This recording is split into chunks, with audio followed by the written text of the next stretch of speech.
Hi friends, எல்லாருக்கும் வணக்கம். நாம் இன்றைக்கி நம்ம அறுசுவை அமுதில் பார்க்க போகிற சமையல் குறிப்பு மணத்தக்காளி கீரைச்சாறு.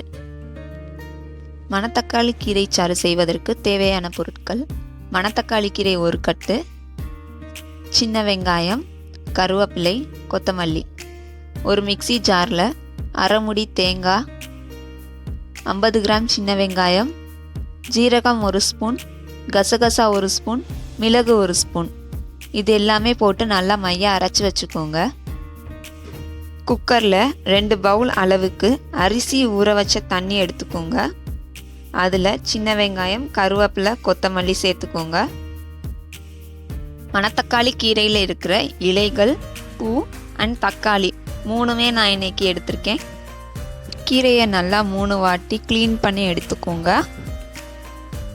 நிறைய பேர் என்ன பண்ணுவாங்கன்னா, கீரையில் இருக்கிற இலையை மட்டுமே சமைக்கிறதுக்கு யூஸ் பண்ணுவாங்க.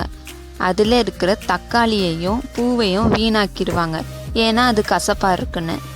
பட் அந்த கசப்பு தன்மை தாங்க வயிற்று புண்ணுக்கு நல்ல மருந்து.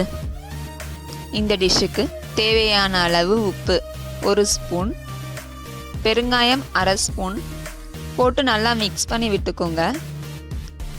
இப்போ நம்ம குக்கர் மூடி வைக்க போகிறோம். 2 விசில் விடுங்க. குக்கர் ஓப்பன் பண்ணி பார்க்குறோம். கீரை நல்லா வெந்துருச்சு.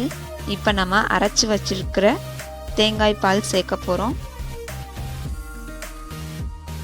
நல்லா மிக்ஸ் பண்ணி விட்டுக்கோங்க. 10 நிமிஷம் ஃபுல் ஃப்ளேமில் வைங்க, நல்லா கொதிக்கட்டும். அந்த கேப்பில் ஒரு பேனில் 1 டேபிள் ஸ்பூன் அளவு நல்லெண்ணெய் எடுத்துக்கோங்க. எண்ணெய் நல்லா சூடானதுக்கப்புறமா ஜீரகம் 1 ஸ்பூன், காஞ்ச கருவேப்பிலை 1 ஸ்பூன், இந்த 3மே கீரையில் சேர்த்துக்கோங்க. நல்லா மிக்ஸ் பண்ணி விட்டுக்கோங்க. இதை நீங்கள் சாதத்தோடு சேர்ந்து சாப்பிட்லாம், இல்லைன்னா சூப்பாக கூட குடிக்கலாம். உடம்புக்கு ரொம்ப குளிர்ச்சி இந்த மணத்தக்காளி கீரை. அவ்வளோதான் ஃப்ரெண்ட்ஸ், மணத்தக்காளி கீரை சாறு ரெடி ஆயாச்சு.